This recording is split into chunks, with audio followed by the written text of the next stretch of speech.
O presidente comenta alguma coisa, se o Eduardo pretende que seja ajudado por alguém, que faça alguma coisa por ele. Ele me fez um comentário curioso que ele disse: Eduardo quer que eu ajude ele no Supremo. Poxa, eu posso ajudar com 2, com 11 não dá.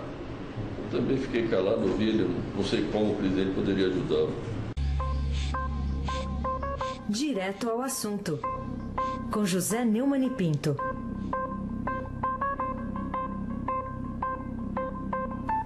Oi, Neumann, bom dia.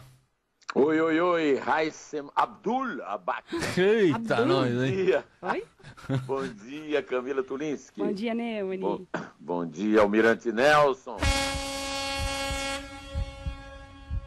Bom dia, Ana Paula Niederauer. Bom dia, Manuel Bonfim. Bom dia, ouvinte da Rádio Eldorado 107.3 FM. Haitham Abdul Abak. José Neumann e Pinto. O Milton Neves me telefonou e me pediu para te chamar. Eu sei, eu tô vendo que tem um dedo dele aí nisso aí. José Neumann e Pinto, vírgula, 66. 6.6. 6.6. Neumann, qual foi a sua impressão sobre o pronunciamento do presidente Michel Temer ontem à tarde?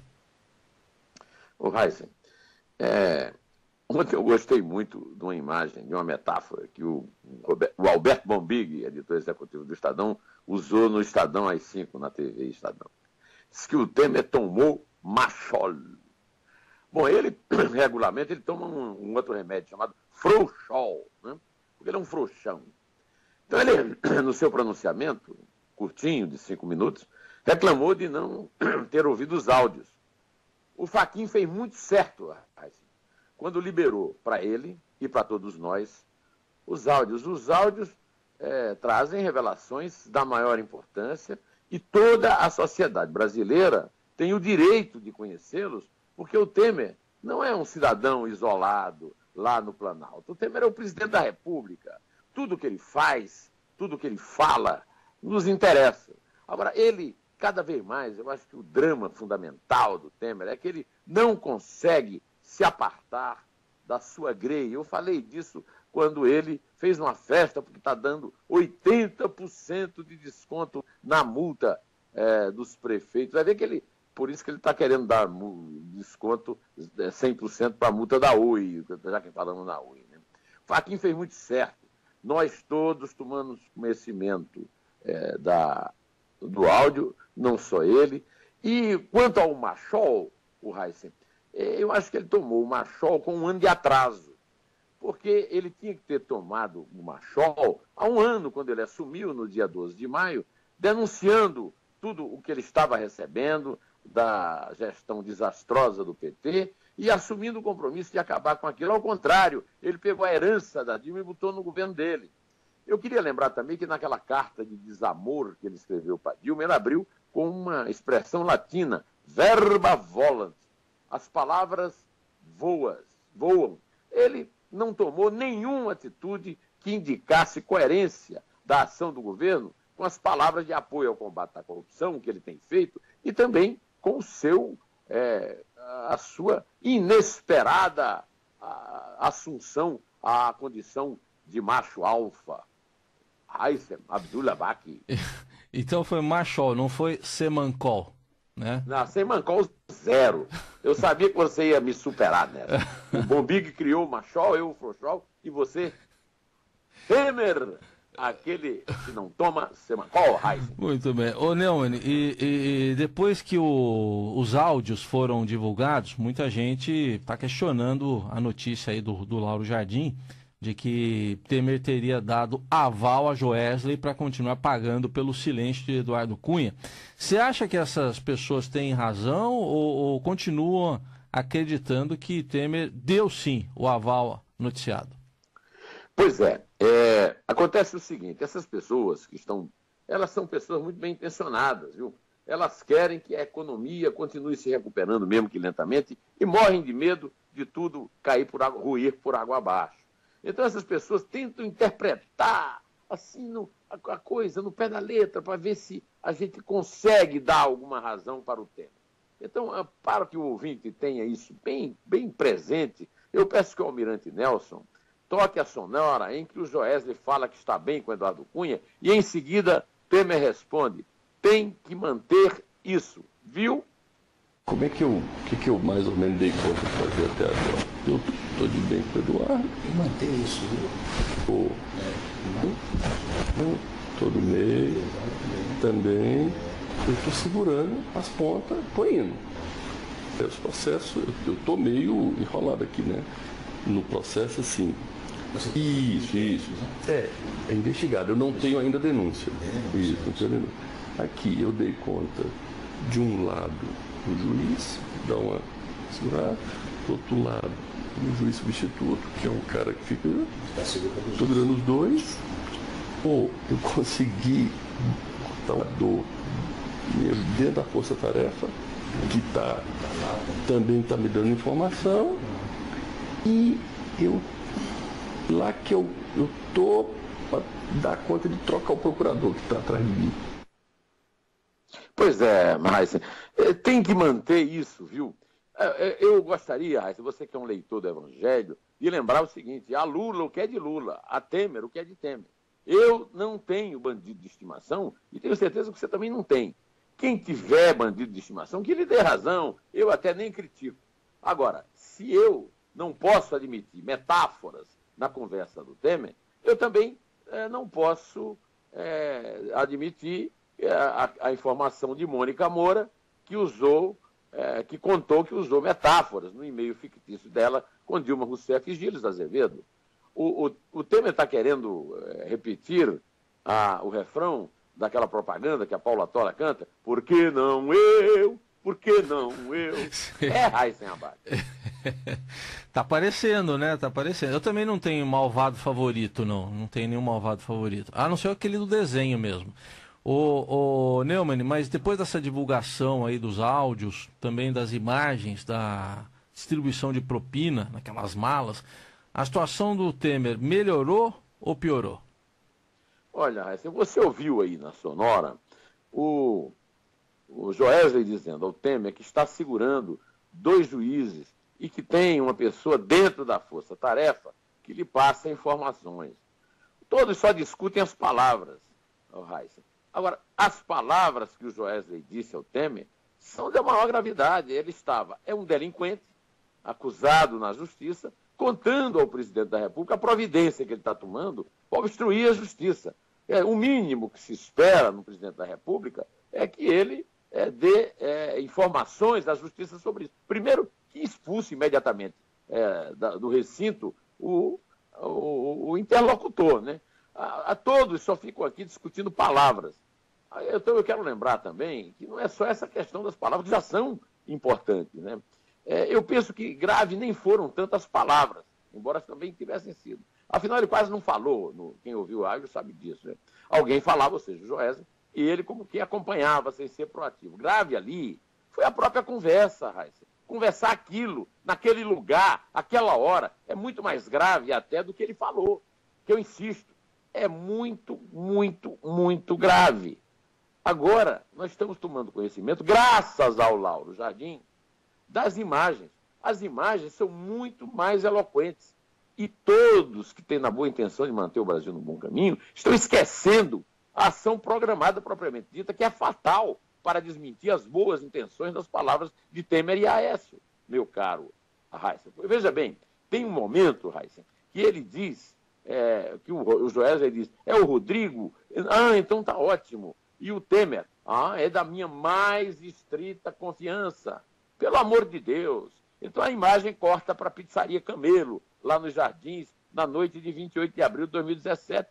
E o Rodrigo Falado, é o deputado federal que está assumindo o posto do Osmar Serralho, que está no Ministério da Justiça, Rodrigo da Rocha Loures. O Rodrigo entrega, aliás, o Ricardo Saúde, empregado da JBS, entrega a Rodrigo Laures uma mala com R$500 mil. A mala foi toda chipada, as notas todas marcadas. Agora ficam tentando desvalorizar o feito do Lauro Jardim. Ora, meu amigo, o furo do Lauro Jardim é espetacular. E eu, porque trabalho na concorrência, não vou querer desmoralizar. O furo é imenso. E o rombo na reputação do Temer, maior ainda. E é fatal o Eu quero lembrar que o Lula foi quem enriqueceu os Batista. Os Batistas tinham um açouguinho de uma porta em Anápolis, no interior de Goiás. Hoje são os maiores produtores e fornecedores de proteína animal no mundo. Então, é claro, agora, Heisen, nós já temos conhecimento da delação inteira graças a outro jornalista, o Cláudio Dantas, do Antagonista, que deu o furo da delação inteira. Eu não tive ainda conhecimento dela, mas eu espero que haja muita história sobre esse enriquecimento ilícito. Eu me lembro muito bem, Heisen, de um perfil excelente que a revista Piauí, a Consuelo Diegues, escreveu na revista Piauí sobre os irmãos Batista. Você não precisa ser muito sagaz para perceber que aquela história não fecha. Tudo dinheiro do BNDES, tudo dinheiro meu. Então o Temer recebe um cara que pegou dinheiro meu de forma ilícita e no palácio, e houve toda aquela lorota e não toma nenhuma providência. Olha, Raíssa, eu sou do tempo, eu estudei no seminário. E lá se falava muito daquela frase da mulher do César, que o César dizia, a Popéia andou recebendo um rapaz lá na ausência do César, e o César cobrou dizendo o seguinte, a mulher de César não precisa só ser honesta, ela tem que parecer honesta. É o caso do presidente da República, só que isso foi abandonado no Brasil. Nós temos que resgatar isso, senão nós não vamos a lugar nenhum, e nós vamos continuar convivendo com essa lama, com essa podridão, e não é o que nós queremos, não é isso, Raíssa Mabac? Claramente, não tem aquela chamada, se bem que não é a melhor pessoa para a gente citar aqui, mas Sarney dizia, né, a liturgia do cargo, né? Não teve a liturgia do cargo nesse caso. Bom, o Sarney que está enrolado também. Mas você acha que a delação do Joesley é importante e o suficiente para ele merecer todas as regalias de não ser preso, de poder morar lá nos Estados Unidos, depois de pagar uma multa de 220 milhões de reais? Heisen, quando você ouve o Temer conversando, primeiro quando você sabe que o Temer recebeu o Joesley, você tem que partir sempre da informação de que o Joesley, na JBS, um dos campeões nacionais do Lula da Silva, foi o maior doador da campanha de 2014, e ele deu generosamente em doações oficiais para todos os partidos 1 bilhão e 200 milhões de reais. Então, o Temer, mesmo investido na presidência da República, fez a mesma coisa que o Palocci, o Lula, a Dilma e o Manteiga fizeram. O Lula e a Dilma conspurcaram o palácio do governo, a sede do governo, a sede do poder popular, negociando propinas. Mandando o Guido Manteiga e o Palocci negociar propinas no gabinete do Ministério da Fazenda, lá onde se cuida do nosso suado dinheirinho. Agora, ele vai conversar sobre isso, tá tudo errado. Agora acontece o seguinte, eu preciso que a justiça me explique, eu não entendi, como é que um cara que dá 1 bilhão e 200 milhões oficialmente em doações dos partidos, sai livre, sem tornozeleira, pagando uma multinha de 220 milhões de reais, e vai morar em Nova York, e está fazendo tudo isso, Raíssa, para se limpar no Brasil e, com isso, negociar a leniência lá nos Estados Unidos, porque tem muito negócio lá, eu já falei, ele comprou a Swift Armor, etc, etc. Então é bom a gente nunca deixar de lado o fato de que o Joesley é um bandido assumido, um bandido, confesso. E o Temer o recebeu, e foi estúpido também ao receber, não ter ninguém para verificar que o cara tinha um gravador, como aconteceu com o Marcelo Calero. Ele já foi gravado antes. A burrice dele não perdoa, contudo, a sua atitude. Normalmente, um delator tem muita benesse, mas o Joesley está tendo demais e eu desconfio muito dessa esmola muito grande. E não vejo motivo para isso também, viu, Raíssa? Raíssa é abaque. Muito bem. Para a gente fechar agora, você não vai escapar dessa. Dá aí para nós, Neumann, o seu palpite. Todo mundo está esperando. O Temer se sustenta ou cai? Lembra do Galvão Bueno? Acabou! Acabou! O governo caiu, Heisen. É tetra. E agora, nós vamos pedir ao almirante Nelson, aquele almirante que gosta de brigadeiro. Isso, ele adora brigadeiro. Olha, avisa o almirante que meu amigo Eduardo, da Seleção Brasileira de rugby, Sei. faz o melhor brigadeiro do mundo. Ele gosta de beijinho também. Beijinho e brigadeiro ele gosta. Ele gosta de brigadeiro e beijinho, viu? O que você quer pedir para o Almirante aqui? Pode pedir. Caiu a linha. Bem na hora que ele ia pedir? Será que eu vou ter que pedir então? Ou vamos esperar tomar a linha aqui? Vai pedir música. Eu sei que é o Tim Maia. É o Tim Maia? É o Tim Maia. Cadê o Almirante? Vamos ver se a gente toma aqui. Bom, então o Neumann deu o palpite aí dessa crise, né? Envolvendo aí o presidente Michel Temer. E a gente está retomando aqui a conexão com o José Neumann e Pinto para ele concluir aqui a coluna de hoje. A gente vai atualizar também as informações assim que elas forem chegando, já que para hoje está se esperando a divulgação do conteúdo total das delações de Joesley Batista, de Wesley Batista também, pelo Supremo Tribunal Federal, porque o que veio a público ainda é uma parte pequena, né? Mas tá aqui, eu tô aqui segurando para você pedir a música aí, Neumann. A música é de Sullivan Massadas, fizeram um imenso sucesso nos anos 70, com o velho Sebastião Maia, lá da Tijuca, Tim Maia. Me dê motivo, Almirante Nelson, o homem que gosta de brigadeiro. Eu vou mandar o Almirante comer o brigadeiro do Eduardo, da Seleção Brasileira, lá na Cardoso de Almeida. Mas antes, toca aí, Almirante. Espero que seja feliz. Ficar contigo não faz sentido. Vamos contar, Raíssa? A partir de que número o senhor deseja hoje? A partir do número 4, que é o número de gols do Palmeiras. Feliz com o Botafogo, feliz com o Botafogo, vamos lá. É 4? É 3. É 2? É 1. Inter! Primeiro, voltando um pouco atrás, tem um problema do Eduardo Cunha e do Lúcio Funaro, né? Que o Lúcio Funaro é o operador financeiro do Eduardo, do esquema PMDB da Câmara, né? O esquema PMDB da Câmara é composto pelo presidente Michel, Eduardo, enfim, alguns outros membros. Eu fui lá dizer que, olha, o Eduardo está preso, o Lúcio está preso, e a gente paga lá uma mensalidade para o Lúcio, até hoje, e... Paga apenas para o Lúcio ou paga também para o Eduardo? Não, para o Lúcio é uma mensalidade, para o Eduardo foi um montante.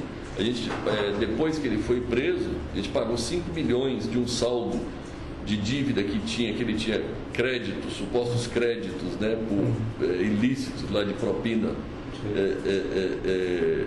que tinha ficado num saldo anterior. Isso é relacionado àquele esquema do FGTS? Não, esse era 20 milhões que é relacionado à renovação do incentivo da desoneração tributária do setor de frango, que na época o Eduardo Cunha tramitou essa prorrogação e pediu lá 20 milhões para que isso acontecesse. Enfim, na realidade eu achava que era 15, depois ele disse que era 20, então por isso ficou esse saldo de mais 5.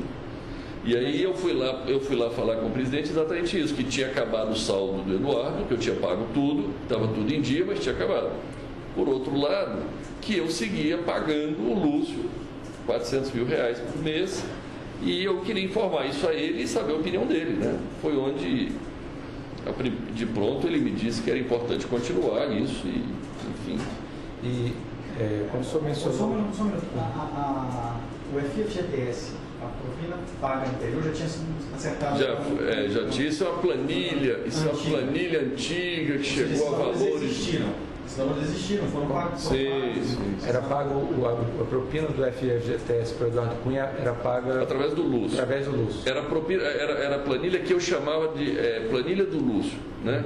Naquilo se creditava tudo, seja relativa ao Ministério da Agricultura, seja relativa à Caixa Econômica, seja relativa a esses negócios da Câmara. Só para eu entender essa situação, esses valores mensais que o senhor paga e continua pagando isso ao Lúcio, e o valor que pagou ao Michel é para quê? Para garantir o silêncio deles? Qual é a razão disso? Então, agora, ultimamente, esse é que estava sendo o problema, é para garantir o silêncio dele, para manter eles calmos, né? Para manter o Lúcio calmo lá na penitenciária, e o Eduardo também, né? O calmo é o quê? Para eles não revelarem algum fato? calmo, eu não sei como ficar calmo na cadeia, né? Mas para ficar em silêncio e não se rebelarem, né? Enfim. E... Não havia algum temor de que ele fizesse colaboração premiada, que eles Olha, eu sempre recebi sinais claros de que era importante mantê-los financeiramente, a família e tal, resolvidos, né? Esses sinais vieram de onde?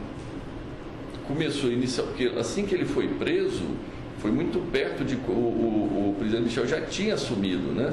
Foi inicialmente através do Gedel, e aí, quando o Gedel foi investigado, não podia conversar mais com ele, eu fui lá falar com o presidente. E quando o senhor falou que estava cuidando, eu lembro a expressão que o senhor usou, do Lúcio e do Eduardo, o que o presidente falou? Eu ouvi do presidente claramente ele dizendo que era importante manter isso.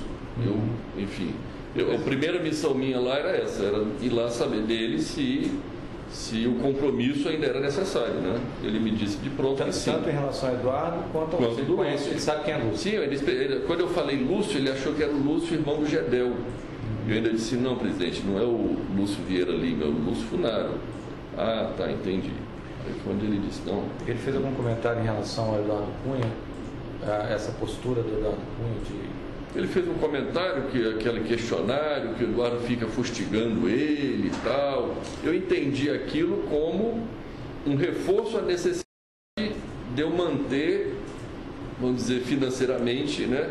Vamos dizer, porque o que eu entendo é que existe ali um grupo onde parte do grupo está preso, parte está no poder, né? E o Eduardo, o presidente comenta alguma coisa, o Eduardo pretende que seja ajudado por alguém, que faça alguma coisa por ele? Ele me fez um comentário curioso que ele disse, Eduardo quer que eu ajude ele no Supremo? Poxa, eu posso ajudar com 2, com 11 não dá. Eu também fiquei calado, ouvi ele, não sei como o presidente poderia ajudá-lo. Tá. Isso foi essa gravação. Tá. Depois dessa, mais uma coisa sobre essa. Nessa reunião, o senhor disse que tinha uma agenda de interesse. Então, a primeira coisa foi falar com ele que eu estava mantendo financeiramente os 2 e o quanto isso deveria continuar e tal. Ele me confirmou que seria importante. Aí eu passei para a segunda fase, para a segunda parte da minha reunião, que foi perguntar a ele quem seria o interlocutor, dado que o Gedel tinha caído. Ele me disse que era o Rodrigo Rocha Louros, e eu ainda falei para ele, ainda perguntei para ele, falei, presidente, mas todos os assuntos, que a gente conversa assuntos, né, tem assuntos íntimos, né? Ele me disse com a palavra, o Rodrigo é da minha mais estrita confiança. Aí, depois dessa palavra, né, eu disse, tá bom, então, da agora para frente, não lhe incomodo mais, sigo falando com o Rodrigo. E aí eu passei para a próxima parte, que já foi adiantando um pouco a ele o que seriam os assuntos que eu teria ali naquele momento para tratar com o Rodrigo, né? Foi onde eu comecei a perguntar o que é assuntos relativos à CAD, relativo à CVM, comentei sobre o problema do BN10, que tinha vetado uma operação nossa, e eu tive informações de que ele intercedeu pessoalmente a favor, tentando nos ajudar.